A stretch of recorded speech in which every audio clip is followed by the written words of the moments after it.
উদ্বোধন হয়ে গেল। সকলকে রয়েছে আমাদের বিনোদন দল মাঝ মাঠে একজন খুব ভালো খেলোয়াড়। আমাদের যুব সমাজ বিভিন্নভাবে তারা মোবাইলে আসক্ত হয়েছে এবং মোবাইল থেকে তারা বিভিন্ন একটা গোত্র তৈরি করতেছে। সেখান থেকে তারা 10-15 জন হোক, 5 জন হোক, 3 জন হোক, এভাবে তারা একত্রিত হয়ে বিভিন্ন অসামাজিক কাজে লিপ্ত হচ্ছে। এবং বিশেষ করে আমাদের এই বাংলাদেশে এখন যেটা সবচেয়ে বড় সমস্যা সেটা হচ্ছে মাদক। সেই মাদক সেবন করে তারা বিভিন্নভাবে পথভ্রষ্ট হচ্ছে। আমাদের সন্তানরা সেই পূর্বের ন্যায় বাংলাদেশে যেন তারা বিকেলবেলা খেলাধুলা করে প্র্যাকটিস করে তাদের শরীর স্বাস্থ্য ভালো থাকে, খেলাধুলা করলে মন ভালো থাকে।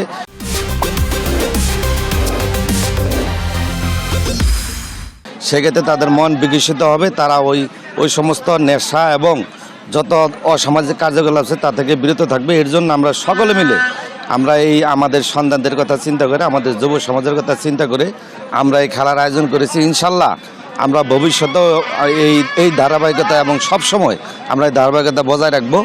আমরা মাদক থেকে যুবক সমাজকে মাঠে খেলাধুলার মধ্যে অংশগ্রহণ করার জন্য যে সারা বাংলাদেশ ইতিমধ্যেই দেখে থাকবেন যে আমাদের যুবকরা বিভিন্ন সময় বিভিন্ন মাদকের সাথে আসক্ত হয়ে বিভিন্ন দিকে পথভ্রষ্ট হচ্ছে।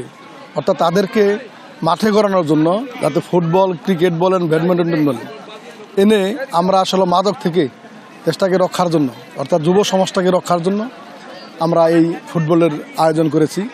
আমরা মনে মনে বিশ্বাস করি যাতে যুব সমাজ যদি মাঠে এই খেলার দিকে তারা ধাবিত হয় তাহলে মাদক আসক্তি থেকে দেশে মুক্ত করা যাবে। আমরা প্রতি ওয়ার্ল্ড কাপ আসার পরে প্রতি 4 বছর পর আমরা ব্রাজিল বা আর্জেন্টিনার একটা প্রীতি ম্যাচ আয়োজন করে থাকি। তো ওই ধারাবাহিকতায় আমরা এবারও একটি সুন্দর আয়োজন করেছি।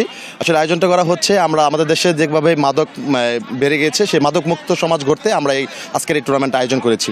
আলহামদুলিল্লাহ আজকে খেলাটা ভালো চলতেছে এবং ব্রাজিল আর্জেন্টিনা দুটা দলই ভালো খেলতেছে।